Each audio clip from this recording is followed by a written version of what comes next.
The massive space station turned slowly in the darkness, its metal corridors humming with activity. Station Kepler 7 was the pride of the Galactic Federation, a military academy that floated in orbit around the human colony world of New Terra. Through the giant windows, the planet below looked peaceful with its blue oceans and white clouds. But everyone knew the truth about human worlds. They were dangerous places where only the toughest species could survive. Commander Jake Morrison walked through the main corridor, his boots clicking on the metal floor. He was a tall man with graying hair and sharp blue eyes that missed nothing. As the human overseer of the academy, he worked alongside alien instructors from across the galaxy. Today was special.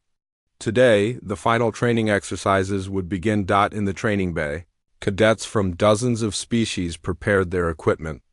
The Xanthari students checked their forearms were working properly. Their purple skin gleamed under the bright lights.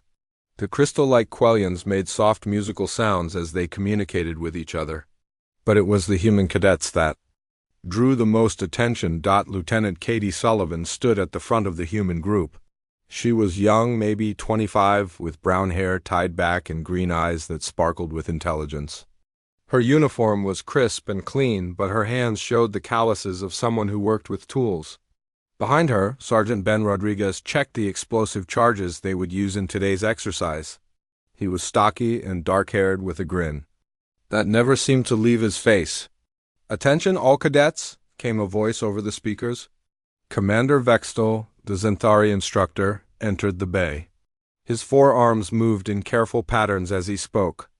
"Today's exercise will test your ability to respond to emergency situations. You will work in mixed species teams to solve problems that have no clear solutions." The alien instructors had designed these exercises to be challenging but fair. They knew humans came from what the Federation called a Class 12 Deathworld. Earth was dangerous, yes, but not impossibly so. Many species had their own difficult homeworlds. The instructors believed that with proper training, humans could serve alongside other Federation species without too much trouble. Master Silmuth, the Quellian instructor, projected holographic images into the air. The crystal being's voice was like music when it spoke. "Your mission parameters are now being distributed. Study them carefully." Katie looked at her datapad and frowned. The exercise seemed simple enough. They would be divided into teams and sent to different parts of the station to solve engineering problems. But something felt wrong. The problems were too easy for final-year cadets. "Ben," she whispered to her friend, "look at this. They want us to repair a damaged power coupling using standard tools. We learned how to do that in our first year." Ben glanced at his own datapad and shrugged. "Maybe they want to see how fast we can work, or maybe it's a trick. You know how aliens think? They always have backup plans for their backup plans." Around them, the other species were forming their teams. The Xanthari worked in groups of 4, their multiple arms allowing them to handle complex tasks. The Quellians paired off, their crystal bodies reflecting light in beautiful patterns, but the humans seemed different. They looked around the room like they were hunting for something. Cadet Amy Chun, a small woman with black hair and quick fingers, studied the station schematics on her tablet. "Katie, something's not right. Look at these power readings. The station's main generators are working too hard." Katie moved closer to Amy and looked at the numbers. Her green eyes widened. "That's not possible. These readings suggest we're supporting almost twice our normal power load." "Maybe it's part of the exercise," suggested Corporal Nick Turner, a tall blond man who specialized in space operations. "They could be running simulations that require extra power." But Amy shook her head. "No, Nick, I've seen these patterns before. Back on Earth, during the asteroid mining operations near Luna, this looks like we're compensating for massive gravitational fluctuations." Before anyone could respond, alarms began to sound throughout the station. Red lights flashed, and the smooth hum of the engines changed to a rough, grinding noise. Commander Vextel's forearms moved frantically as he tried to access his control panel. "This is not part of the exercise," he announced, his voice carrying a note of panic that the cadets had never heard before. All personnel report to emergency stations immediately. The main screen at the front of the training bay flickered to life. It showed the space around Station Kepler 7, but something was wrong. Where before there had been empty darkness, now there were thousands of points of light. Asteroids, a massive field of space rocks, was heading straight for them. Master Silmoth's crystal body pulsed with urgent colors. The gravitational effects are destabilizing our orbit. We must evacuate immediately. The station cannot survive this impact. The alien cadets began moving toward the escape pods, following their training. When faced with certain destruction, the logical response was to retreat and regroup elsewhere. But the humans didn't move. They stood together, staring at the screen with expressions that made the alien instructors nervous. "Commander Morrison," called Vextal, "you must order your cadets to the evacuation stations." Jake Morrison looked at his students and then at the asteroid field. A slow smile spread across his face. "What do you think, Katie? Ben, can we work with this?" Katie Sullivan stepped forward, her eyes bright with excitement. "Sir, requesting permission to access the mining equipment." "Denied," said Vextal quickly. "The situation is hopeless. We must evacuate." But Ben Rodriguez was already moving toward the tool storage. "Katie, if we can get to the construction drones, we might be able to do something with those rocks." Amy Shin looked up from her calculations. The asteroids contain high levels of iron and nickel. If we could shape them properly, they could actually strengthen the station's hull instead of destroying it. The alien instructors stared at the humans in shock. They were talking about using the very thing that threatened to kill them as a resource. It was impossible. It was insane. It was exactly what humans always did. "You cannot be serious?" said Master Silmuth, its crystal form flickering with distress. "Those asteroids will impact the station in less than 6 hours. The forces involved would destroy any known material." Katie turned to face the alien instructors. Her voice was calm and confident. "With respect, Masters, you're thinking about this wrong. We don't want to stop the asteroids, we want to catch them." Commander Morrison nodded slowly. "Ladies and gentlemen, it looks like today's exercise just became very real. Time to show our alien friends what humans do when the universe tries to kill us." The asteroid field grew larger on the screen, each rock the size of a building. Any rational species would have already been in their escape pods. But the humans were rolling up their sleeves and heading for the equipment lockers. The age of misunderstanding was about to begin. Image description for Leonardo AI, a massive space station floating in orbit around a blue and white planet with a huge asteroid field approaching in the background. In the foreground, diverse human military cadets in crisp uniforms stand confidently while alien beings with 4 arms and crystal-like bodies look worried and panicked. The scene shows a large training bay with metal walls, bright lights, and holographic displays showing the incoming asteroids. The humans appear calm and determined while the aliens are clearly distressed, highlighting the contrast between species facing the same deadly threat. The equipment bay had never been so busy. While alien cadets filed into escape pods in neat, orderly lines, the humans swarmed over the mining equipment like ants on sugar. Katie Sullivan stood on a crate, shouting orders over the noise of machinery being dragged across the metal floor. "Amy, I need you to reprogram those construction drones. We're not building a space dock anymore. We're building armor." Katie's voice carried clearly across the chaos. "Ben, how many explosive charges do we have?" Ben Rodriguez counted the small devices in his hands. 47 shaped charges, 12 breaching explosives, and about 30 mining blasters. Plus whatever we can cook up from spare parts. Commander Vextal watched from the doorway, his 4 arms twitching with anxiety. "This is madness. Those asteroids will be here in 5 hours. You cannot possibly reshape enough material to make a difference." But Amy Chun was already working her magic on the drone controls. Her fingers flew over the keyboard as she rewrote the programming.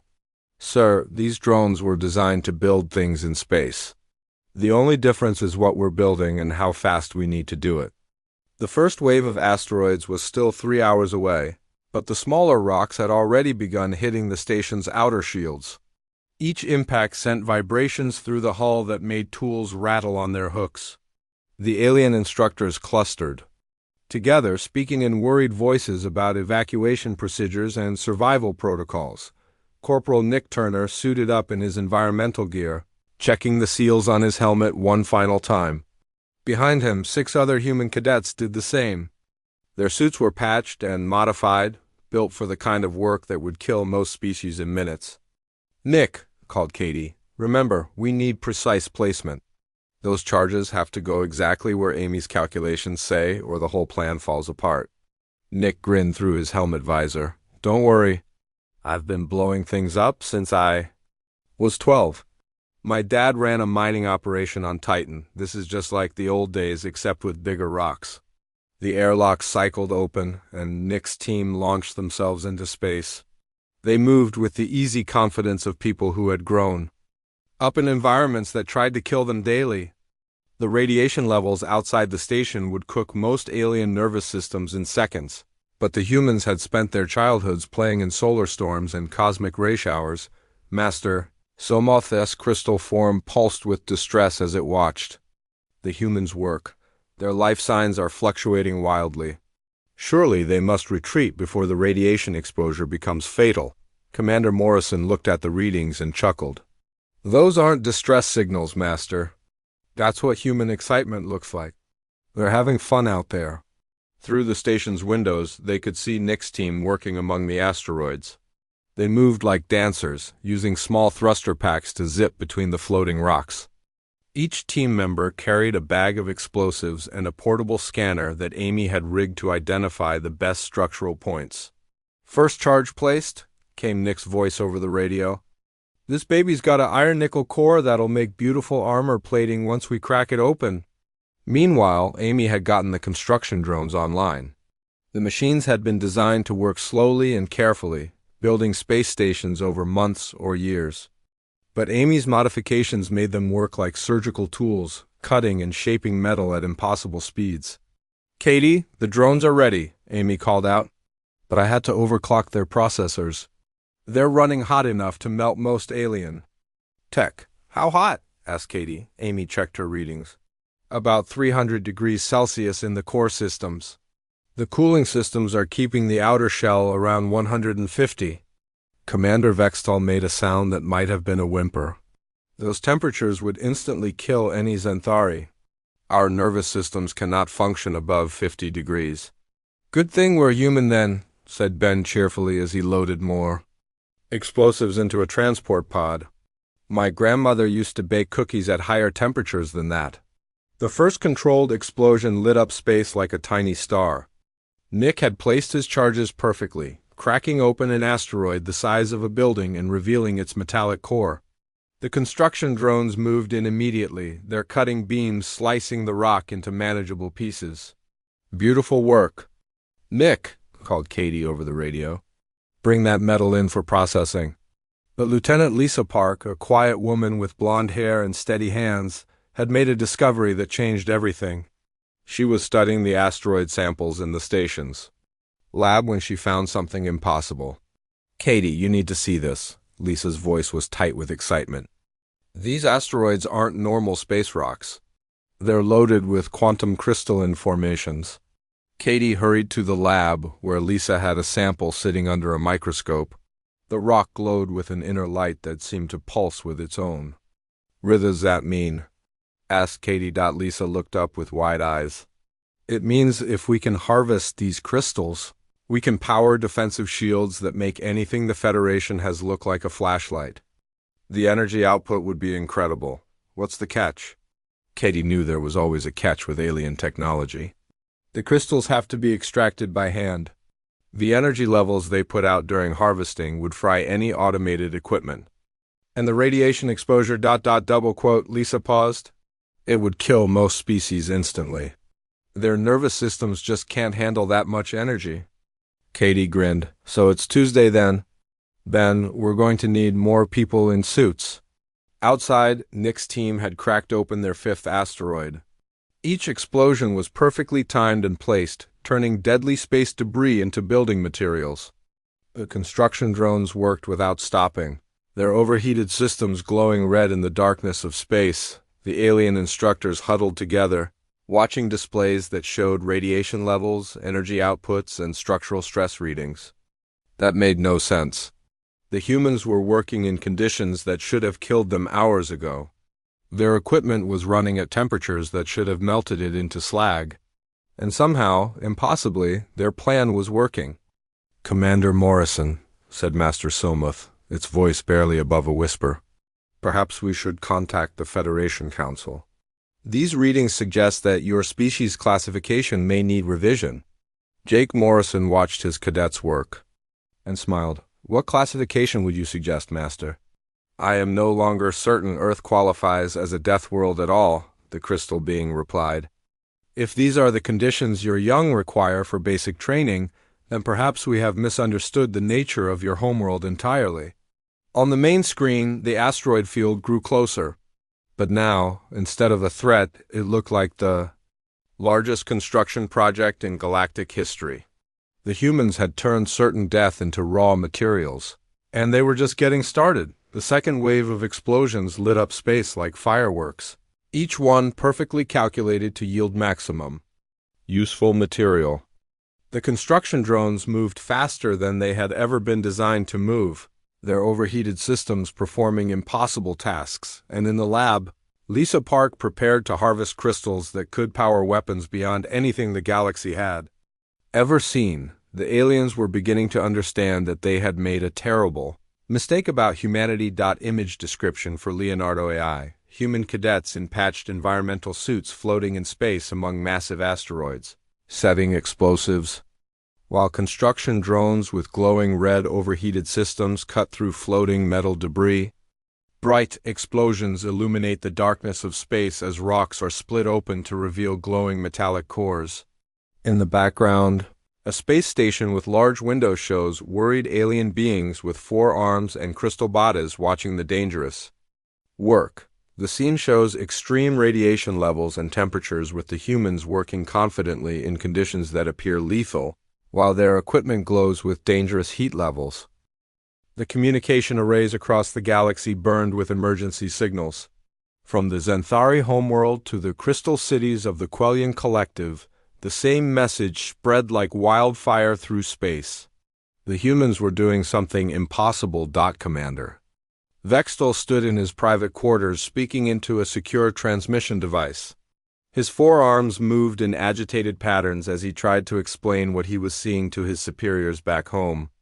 "High Command, you must understand. These are not normal defense procedures. The humans are weaponizing stellar debris. They are converting an extinction event into strategic advantages." His voice cracked as he spoke. "The asteroid field that should have destroyed this station is being turned into the most powerful defensive grid I have ever witnessed." On the Zenthari homeworld, military leaders gathered around holographic displays showing the data from Station Kepler 7. The energy readings made no sense. The radiation levels should have sterilized every living thing on the station hours ago. Yet the human cadets continued to work as if they were building a simple garden shed. General Kekstar, the supreme commander of Zenthari forces, studied the reports with growing alarm. "If these readings are accurate, then our classification systems are fundamentally flawed. Earth cannot be a Class 12 death world. Nothing on a Class 12 produces beings capable of this." Meanwhile, in the crystal caves of the Quellian homeworld, the collective's greatest minds ran probability calculations. The mathematical models kept producing the same impossible result. If humans could casually forge defenses from galaxy-ending weapons, then every assumption about their capabilities was wrong. Master Telenoff, the eldest of the Quellian scientists, projected its conclusions into the shared consciousness. The probability matrices are clear. If these humans represent standard military cadets, then their actual combat forces must be beyond our ability to comprehend. Back on Station Kepler 7, Cadet Ryan Foster's team had just finished installing the first quantum crystalline shield generator. Ryan was a tall, red-haired young man who had grown up on Mars, where the radiation levels would kill most aliens in minutes. To him, the energy output from the crystals felt like a warm summer day. "Generator online," Ryan announced, wiping sweat from his forehead. The device behind him hummed with power that measured completely off the Federation's technological scales. "Lisa, these crystals are incredible. The energy output is stable, and we're not even using them at full capacity." Lisa Park monitored the readings from her portable scanner. The numbers kept climbing higher than the device was designed to measure. "Ryan, according to this, we're generating enough power to run a small city, and this is just one generator." Around them, their teammates worked in shifts. The energy levels from the crystals required human contact during installation, as any automated system would be instantly fried by the radiation. But the humans rotated through the work like it was normal. Maintenance, taking breaks only when their equipment needed time to cool down. Amy Shun had outdone herself with the construction drones. The machines now moved with impossible precision, guided by quantum crystalline processors that she had jerry-rigged from spare parts and asteroid samples. The drones could track multiple targets simultaneously while performing construction tasks. That would normally require months of careful planning. "Amy, how are the drones handling the workload?" asked Katie over the radio. "They're running at about 300% of design specifications," Amy replied cheerfully. "The quantum processors are letting them think faster than any Federation computer I've ever seen. Oh, and they're hot enough to cook dinner on, but they're working fine." Commander Vextel overheard this conversation and quickly added another note to his report home. The humans were not only working in lethal conditions themselves, but they had modified their equipment to work in conditions that would destroy any known technology. Sergeant Maria Santos had been leading a reconnaissance team through the outer asteroids when she made a discovery that changed everything. Maria was a small, dark-haired woman from Earth's South American colonies, where she had learned to navigate through conditions that most species considered uninhabitable. "Katie, you need to hear this." Maria's voice came through clearly despite the interference from the asteroid field. "I've been analyzing the composition of these rocks, and they're not natural," Katie's voice crackled back. "What do you mean, not natural?" "I mean, these asteroids were manufactured. Look at the crystalline patterns in the core samples. They're too perfect, too organized. This whole field is artificial." Maria paused as she took more readings. "Katie, this isn't space debris. This is a weapon." The revelation sent shock waves through the command center. The aliens had assumed they were facing a natural disaster, a random asteroid field that threatened the station. But Maria's discovery meant something far worse. "If this is a weapon, who built it?" asked Commander Morrison. Lisa Park looked up from her analysis station, her face pale. "I've been comparing the quantum crystalline signatures to Federation databases. The patterns match records from the Void Seekers." The name sent chills through every alien in the room. The Void Seekers were a race that had vanished millions of years ago, but their reputation lived on in galactic legend. They had created weapons capable of destroying entire star systems, weapons so powerful that they had eventually destroyed their creators as well.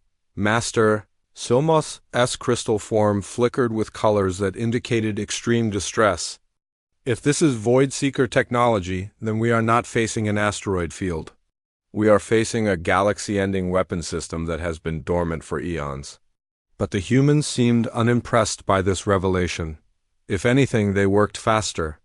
"So, it's an ancient weapon," said Ben Rodriguez as he placed another explosive charge. "Good thing we're taking it apart then. Wouldn't want something like this floating around where it could hurt someone." The casual way the humans discussed dismantling a galaxy-ending weapon made the alien instructors question everything they thought they knew about warfare. On most worlds, discovering Void Seeker technology would trigger immediate evacuation protocols and calls for the Federation's most powerful warships. The humans treated it like a construction project. Nick Turner's voice came over the radio from deep within the asteroid field. Hey, Katie, I found something interesting out here. There's a control node embedded in one of the larger rocks. Looks like this whole weapon system was designed to activate in sequence, wiping out everything in a 50 light-year radius. Can you disable it? Asked Katie. Already did. Amy's quantum processors made it easy to crack the encryption. Plus, I used some of Ben's explosives to make sure it won't bother anyone again. Commander Vextal S. report to Xanthari High Command. Became increasingly frantic as the hours passed. The humans were not just defending against a random threat. They were casually dismantling and repurposing technology that had once threatened to end all life in the galaxy. High Command, I must stress the urgency of this situation. These human cadets are treating Void Seeker weapons as construction materials. If this represents their normal capabilities, then our species' classification systems are not just wrong, they are dangerously inadequate. The response from Xanthari High Command was swift and terrifying. Emergency protocols were activated across the Empire. Military advisors recommended immediate withdrawal from all human-controlled space. The Quellian Collective issued similar orders, but the most chilling message came from the Federation Science Council. After reviewing all the data from Station Kepler-7, they had reached a unanimous conclusion. Earth was not a Class 12 death world. The conditions that barely kept humans alive were actually the minimum requirements for their survival. If these cadets could casually work with galaxy-ending weapons, then the galaxy's most extreme environments were where humans thrived. The age of fear had begun. And the humans didn't even know it. Image description for Leonardo AI, a massive artificial asteroid field in space revealed to be an ancient weapon system, with glowing quantum crystalline cores visible inside cracked open rocks. Human cadets in environmental suits work confidently among the deadly debris, while holographic displays show alien command centers with four-armed beings and crystal entities in panic. The scene shows emergency communications flying between distant alien homeworlds, with worried alien leaders studying impossible energy readings on their screens. Ancient weapon control nodes spark and explode as humans casually dismantle technology that once threatened the galaxy, treating galaxy-ending weapons as simple construction materials. The emergency session on the Xanthari homeworld had been going for 6 hours without a break. Military leaders, scientists, and politicians filled the Great Crystal Dome, their forearms gesturing frantically as they tried to understand what was happening at Station Kepler-7. Admiral Zekmuth stood at the center of the room, his purple skin pale with stress. The latest reports are beyond comprehension. The human cadets have not only survived what should have been a station-ending catastrophe, they have transformed it into the most heavily defended position in known space. The holographic display showed the current state of Station Kepler-7, where once there had been empty space around the Academy. Now there was a defensive grid that stretched across 3 star systems. Quantum crystalline shields pulsed with energy that made the Federation's most powerful weapons look like children's toys. "How many humans did this?" asked General Kekstar. 47 cadets, sir. Final year students." Admiral Zekmuth's voice was barely above a whisper. If these are their students, what are their actual military forces capable of? Across the galaxy, similar conversations were taking place on every Federation world. The Quellian Collective had sealed their borders and issued travel warnings to all citizens. The peaceful Altarians had begun construction of massive defensive barriers around their homeworld. Even the warlike Corvan Empire had quietly pulled their fleets back from human space. Captain Alex Turner finished his final report and transmitted it to Federation Command. Alex was a middle-aged human with gray streaks in his brown hair and hands that shook slightly from radiation exposure. He had been documenting everything the cadets accomplished, and the numbers still didn't seem real.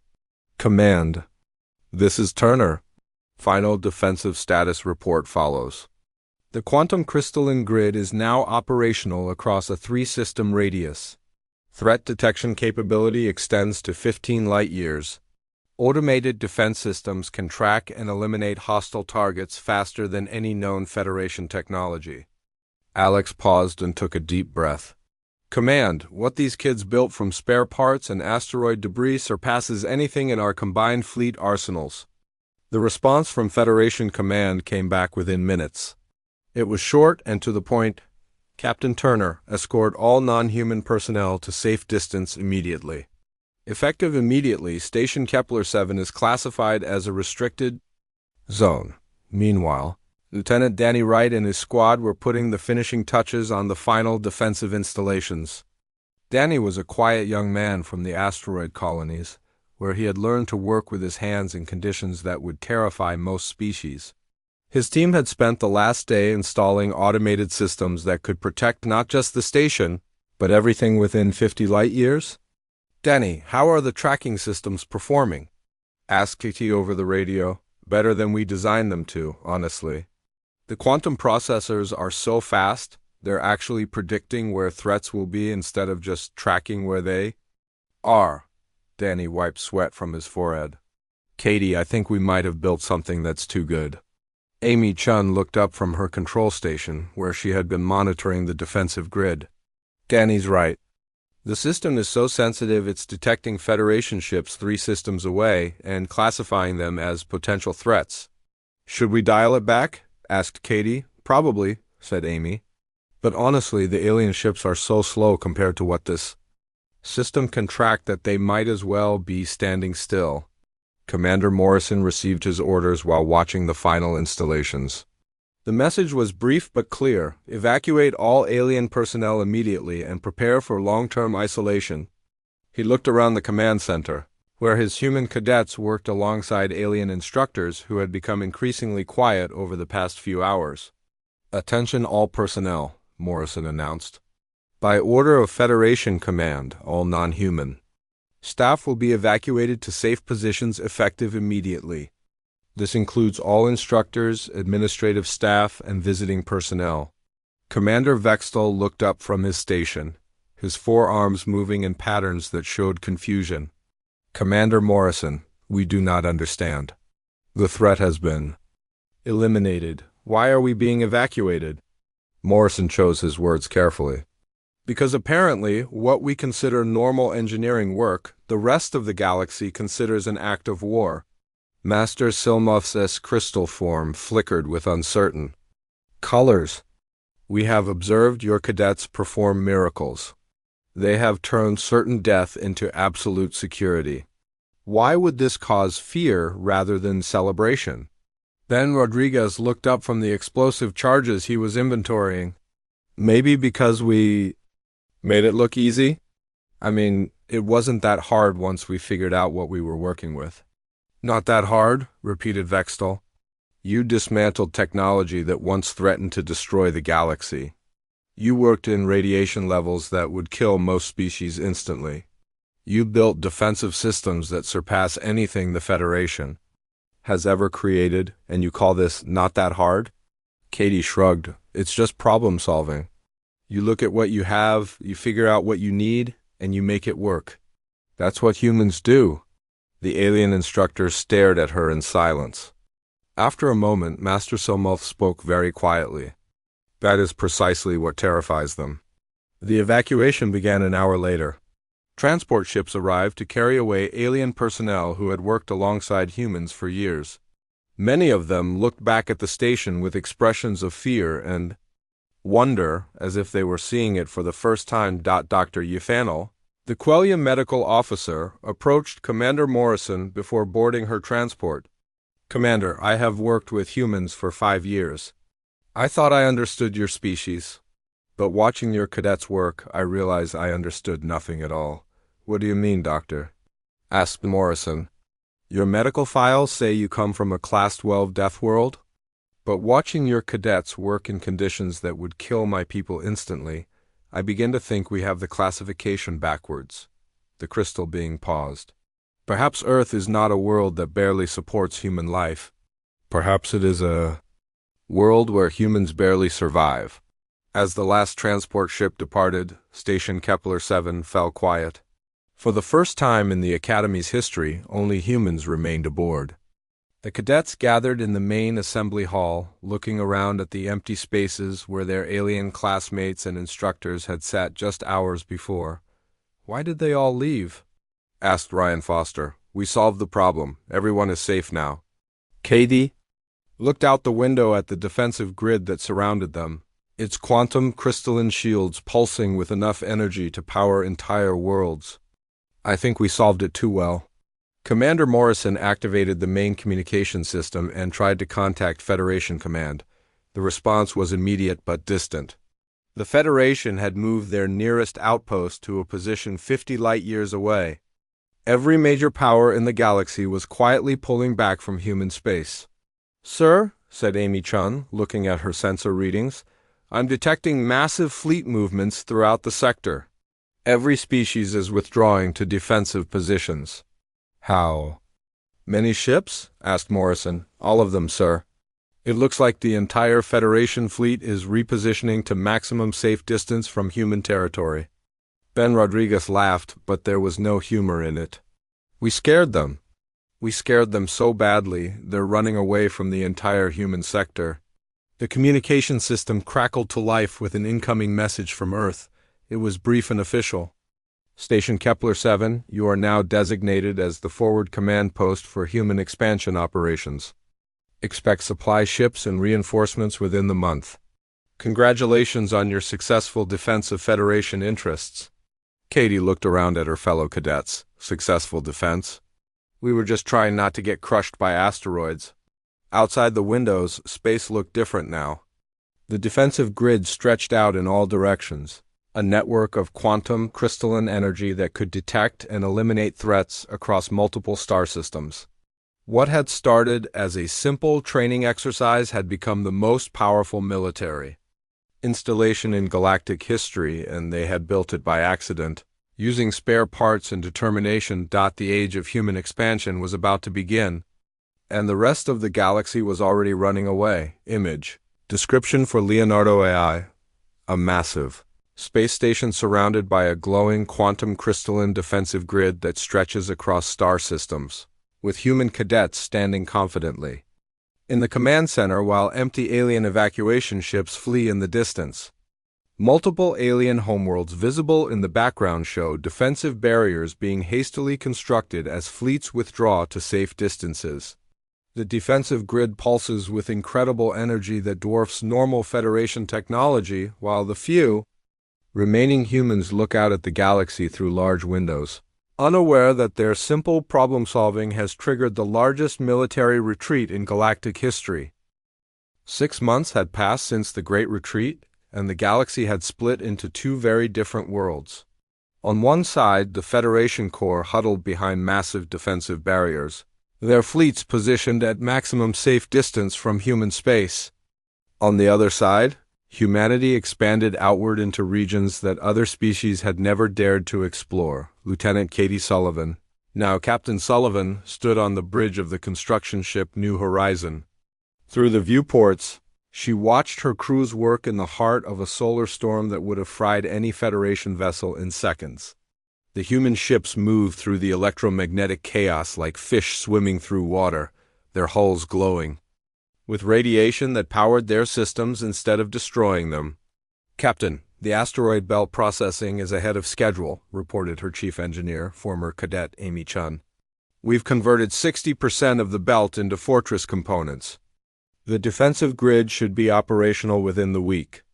Katie nodded, watching the work crews manipulate chunks of rock the size of mountains. What had started as emergency repairs on Station Kepler 7 had become standard procedure for human construction teams. Every asteroid belt became a fortress. Every dangerous region became a new home. "Any word from the Federation?" asked Katie. Amy checked her communications panel and shook her head. "Nothing direct, but our long-range sensors are picking up massive construction projects on the Federation core worlds. Looks like they're building walls." Meanwhile, on the terraforming ship Earth's Dream, Sergeant Ben Rodriguez led operations on a world that Federation scientists had classified as absolutely uninhabitable. The planet's atmosphere was filled with corrosive gases. Its surface was bathed in deadly radiation. And its weather systems included storms that could strip flesh from bone. To Ben and his team, it was just another Tuesday. Ben, how's the atmospheric processing going? Asked Lieutenant Danny right over the radio. Great. The corrosive gases are actually perfect for breaking down the rock formations we need to clear. And the radiation levels are giving our power systems a nice boost. Ben paused to check his readings.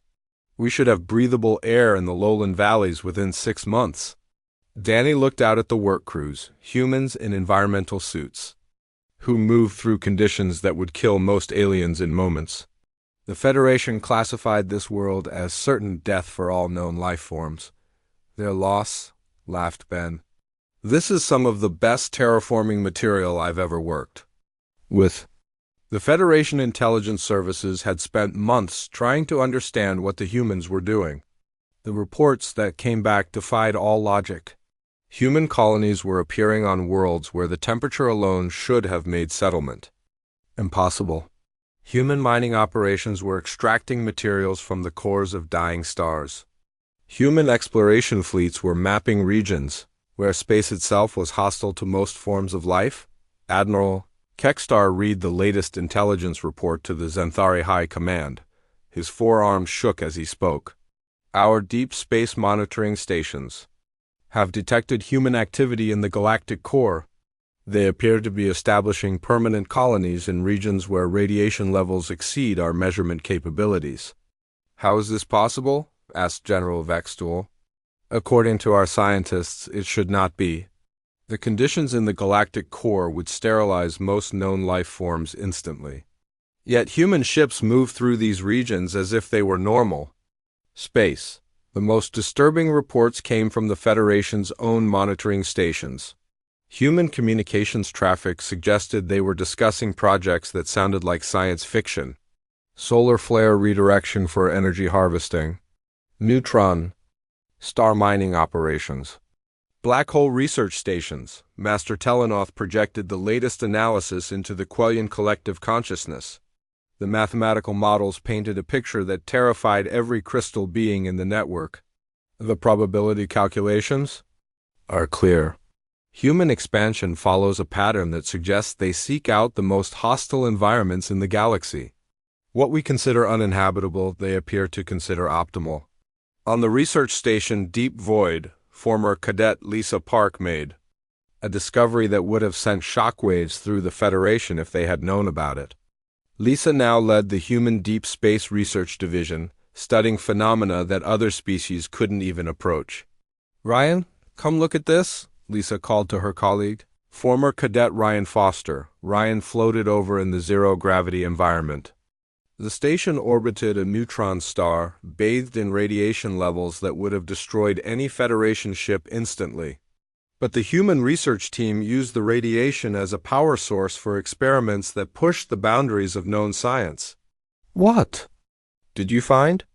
Asked Ryan. Lisa pointed to her scanner readings. I've been analyzing the quantum signatures from the old Voidseeker weapons. You know how we thought they were designed to destroy galaxies? Yeah, that's what the Federation databases said. I think we were wrong. I think they were designed as terraforming tools. Ryan stared at the data. You mean the weapons that scared the entire galaxy into retreat were actually construction equipment? That's exactly what I mean. Look at these energy patterns. They're not meant to destroy planets. They're meant to reshape them, make them more suitable for life, Lisa paused. For life that can survive in conditions that most species consider impossible. The implications hit Ryan like a physical blow. Lisa, if the Voidseekers were using galaxy-ending weapons as gardening tools, and we can casually dismantle and improve their technology, then we're not just more resilient than other species, Lisa finished. We're their evolutionary successors. Back on Earth, Federation scientists studied every piece of data they could gather about human expansion. Dr. Yefenel, the former Station Kepler-7 medical officer, published a paper that became required reading throughout Federation space. The evidence is overwhelming, she wrote. Earth is not a Class 12 death world that barely supports human life. Earth is a nursery world where humans develop the minimum survival skills necessary for their species. The conditions that we consider hostile beyond imagination are the environments where humans thrive. The final meeting of the Federation Emergency Council took place on a heavily defended space station positioned at the very edge of the galactic rim. Leaders from every major species gathered to discuss what they had all begun to realize, but were afraid to say out loud. Admiral Kekstar stood before the assembly, his words carrying the weight of a terrible truth.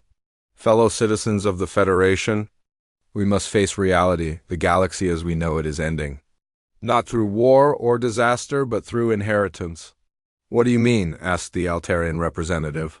Humanity is expanding into every region we cannot survive in. They are claiming worlds we consider uninhabitable, mining resources from places we cannot reach, and establishing colonies in conditions that would extinct our species.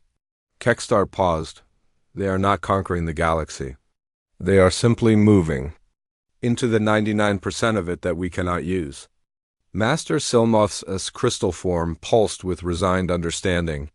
We are witnessing the rise of a species that makes the Void Seekers look like children playing with toys. And they do not even realize what they are. The final communication from human space came 3 months later. It was a simple message broadcast on all Federation frequencies to our galactic neighbors. We remain committed to peaceful cooperation and trade. Our expansion into uninhabitable regions should not be seen as aggressive action. We are simply making use of space that no one else wants. We look forward to continued friendship with all Federation species. The message was signed by Captain Katie Sullivan, speaking for the Human Colonial Authority. The Federation leaders read the message in silence. The humans still thought they were being helpful, making use of unwanted space, so it wouldn't go to waste. They had no idea they had inherited a galaxy outside the Federation's defensive barriers. Human ships moved through the cosmic radiation of the galactic core like submarines cruising through calm water. They built cities on neutron stars, farmed algae in the corona of active suns, and established colonies in nebulae where the pressure would crush any Federation vessel instantly. The age of extinction had begun, but not for humanity. Every other species in the galaxy was slowly retreating into smaller and smaller pockets of safe space, while humans claimed the vast darkness that surrounded them, and in the deepest regions of space, where matter itself became unstable and reality bent under impossible forces, human exploration ships pressed onward into realms that no other species had ever dreamed of reaching. The galaxy belonged to those who could survive it, and only one species had proved they could. Image description for Leonardo AI, a vast galaxy, split into 2 distinct regions.